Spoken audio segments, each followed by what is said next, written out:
Hello, basketball people, we have news. Let's go to more news about the Golden State Warriors. I ask you to give a thumbs up and subscribe to my channel, as I am a Warriors fan.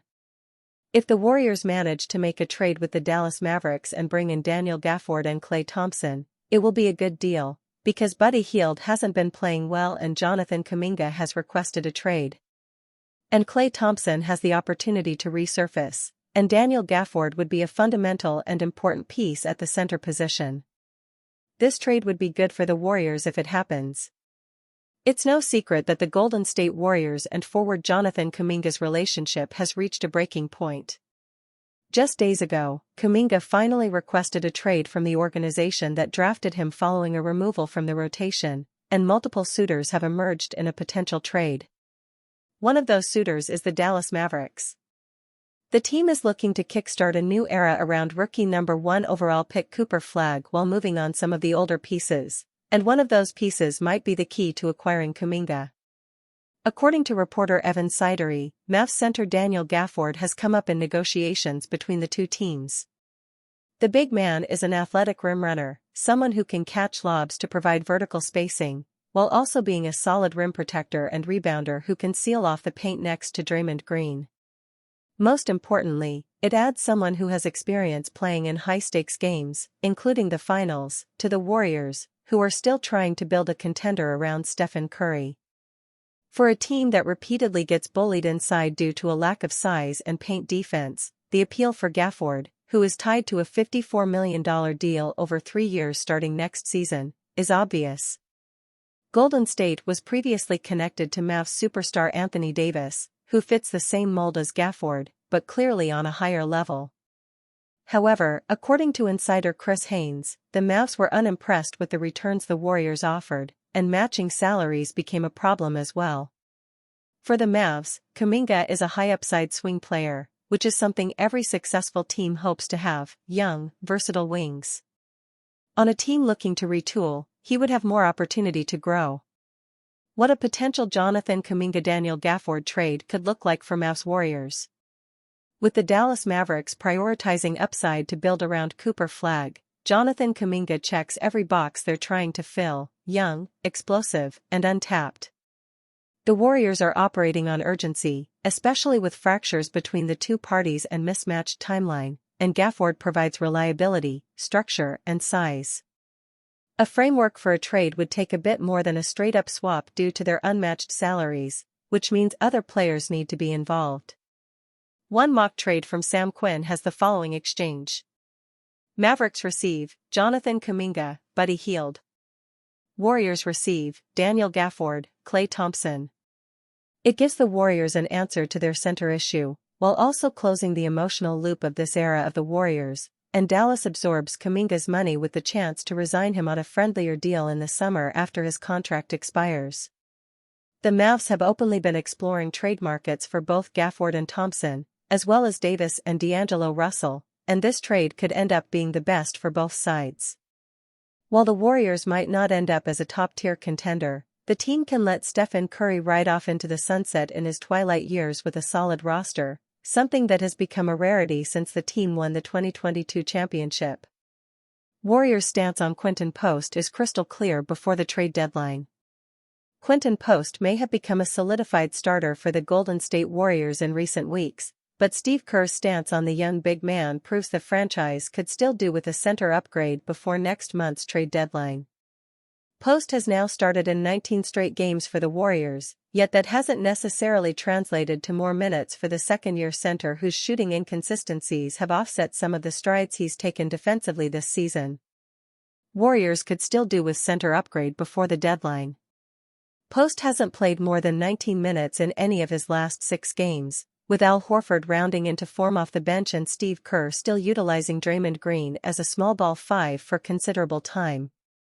The way Golden State's rotation is shaking out right now, Post often finds himself only playing the first 4 to 6 minutes of each half and doesn't return in between.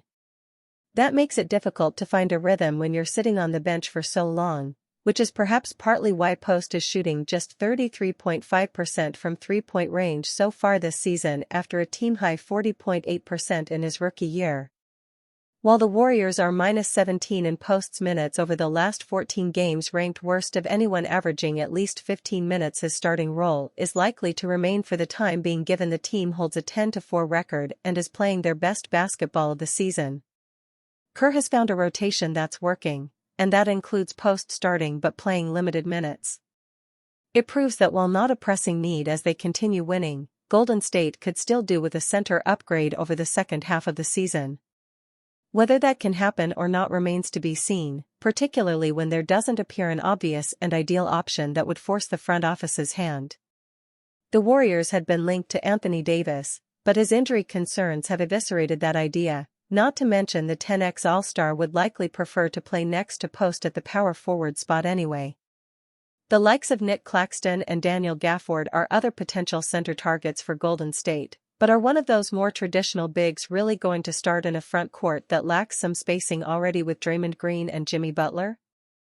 There's a strong chance Post remains a starter beyond next month's deadline, yet he certainly needs to do more to earn the trust of Kerr and the Warriors and ultimately play more than 12 to 15 minutes per game. Steve Kerr blamed his Warriors' Kuminga situation spirals. The Golden State Warriors are doing their best to turn down the Jonathan Kuminga noise. But every time the veteran forward picks up a DNP, the head coach Steve Kerr will have to explain it to somebody. Since he was a rookie in 2021, Kuminga played an important role for the Warriors. Even this season, he racked up 13 starts in the 18 games he played. During the Warriors' first 12 games of the season, Kuminga was in the starting five.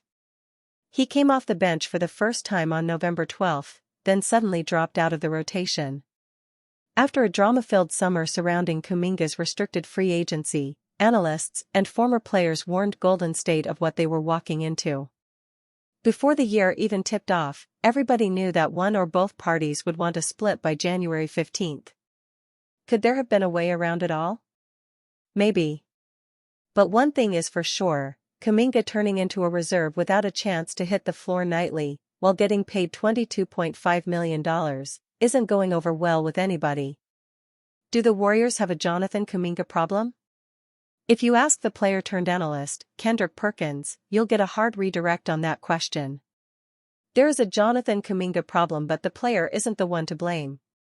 Steve Kerr is the problem, period, Perkins said this week. It's not just about now, it's about the future as well. The 23-year-old Kuminga should be getting his opportunity to transition into a role that serves the Warriors well beyond the Steph Curry, Draymond Green, Jimmy Butler era. Instead, Kerr is blocking him out now, which undoubtedly hurts the future. Every prominent player for the Warriors organization backed Kuminga's professionalism during this trying time, something that speaks volumes, as Perkins put it. No basketball player and real hooper can be at his best if his mind is not in a clear space and his coach don't believe in him, said the former center. The Warriors need to make a move. The trade market doesn't seem strong for Kuminga, despite the calendar hitting the January 15 mark. The Sacramento Kings and the Los Angeles Lakers are the two recent suitors with links to the veteran forward, but there are doubts in a deal from all angles. The Warriors need to make a move. Whether it's moving on from Kuminga or convincing Kerr to utilize him. The situation can't continue to play out in this way if the Warriors truly want to focus on the main task, which is getting back to being championship contenders in the NBA. Warriors are destroying Jonathan Kuminga's trade market more each day. Well, this plan backfired. This isn't where the Golden State Warriors thought they'd be after they re-signed Jonathan Kuminga to a 2-year deal over the summer, ending his restricted free agency saga. He has a tradable $22.5 million salary for this season, or what the team thought was tradable, with a $24.3 million team option for the 2026-27 season. It turns out it isn't easy to trade a player who has been out of the rotation. Golden State has discussed a Kuminga trade with Sacramento, as it did over the offseason, but per Jake Fisher of the Stein line, the front office isn't interested in receiving Malik Monk in return, subscription required. The Kings also took the protected first-round pick they offered over the summer off the table. While a trade involving the two teams could happen between now and the deadline, as Fisher wrote, the teams have been resigned to the fact for some time that another team would have to be looped into a deal. The Warriors hoped they'd turn Kuminga into a valuable rotational piece, someone who could help them make another championship run with Steph Curry, but how can that happen when the forward hasn't been playing? Why would any team give up a player like that for an unproven one in Kuminga? Kuminga racking up DNPs is hurting his trade value even more. Whatever plan the Warriors had when they re-signed Kuminga in October, if they even had one, has gone up in flames. The season started on the right track, with the forward playing well in the starting lineup, but those good times didn't last long. He hasn't had a future in the Bay for a while, and that didn't miraculously change over the summer, but you'd think that the front office would still push Steve Kerr to at least play Kuminga, considering that's kind of important. The goal is to trade him, after all. Right? Right. There are teams outside of the Kings that have registered interest in Kuminga, like the Mavericks and Lakers, but again, even if Dallas and LA are serious about a trade, neither team will pay the price that Golden State wants/needs. It can't be understated how bad a position the Warriors are in, but you can't feel bad for them, considering they did it to themselves. You do have to at least feel bad for Kuminga, although he isn't the level of player that he seems to think he is. He deserves to go elsewhere to try to prove that he can be that player, though. Clearly, he wants that, as Charania reported Thursday morning that he demanded a trade. Let's see if Golden State grants that wish. Bucks are giving Warriors every reason not to pursue major midseason trade. As the Golden State Warriors consider the potential of a major trade before next month's February 5 deadline, there's a team out east in the Milwaukee Bucks who continue to give them every reason not to sacrifice future draft capital just yet. The Bucks continue to languish as the 11th seed in the Eastern Conference with a 17-24 record. While the prospect of a Giannis Antetokounmpo trade before the midseason deadline appears highly unlikely, there's enough smoke to suggest things could really ramp up again in the offseason when it comes to the 2x MVP and his future. Giannis Antetokounmpo may force Warriors into smaller trade. Even if Antetokounmpo remains in Milwaukee as expected beyond the deadline, he could still have a lot to say on proceedings in the coming weeks as potential suitors explore other trade moves. Giannis Antetokounmpo's unstable situation in Milwaukee is widely expected to escalate, again, in the offseason, and it would be ill-advised for any potential suitor to give up any assets in another trade now that might come in handy later, The Athletic's Sam Amick wrote on Friday. The prospect of trading for Antetokounmpo has clouded much of what Golden State have, or haven't done, in recent years, with the topic again approached by Dalton Johnson, Monty Poole and Bonta Hill of NBC Sports Bay Area on the latest episode of Dubs Talk. Standing idly and holding on to all your assets is a whole lot of ifs on the slight chance Giannis becomes available this summer. If Milwaukee's record was reversed right now, they were 24-17 and looking like a reasonable threat in the Eastern Conference. It may be much easier for Golden State to move on from the Antetokounmpo dream and use their draft capital on alternative targets. But while the superstar forward's future remains an ever-present discussion, the Warriors aren't going to be so easily persuaded to give up multiple first-round picks in a massive trade before the midseason deadline. What does that mean? Golden State are far more likely to move Jonathan Kuminga in a deal that preserves their flexibility and a chance at landing Antetokounmpo in the summer. They may be willing to give up this year's first-round pick as they were with the Jimmy Butler trade nearly 12 months ago, but that's about all unless they can get another valuable star through the door like Trey Murphy III. That's going to frustrate a lot of Warrior fans who have been disappointed by the front office's lack of action thanks to a hypothetical Antetokounmpo scenario, but it's also the reality and path the franchise seems to be taking before the deadline. LeBron James' agents take on Jonathan Kuminga hints Lakers trade, points Warriors misfit. The fallout from Jonathan Kuminga saga will likely be felt by Clutch Sports clients, which makes Rich Paul uniquely positioned to comment on Kuminga's status within the Warriors, especially when reports indicate he's on the Lakers' radar.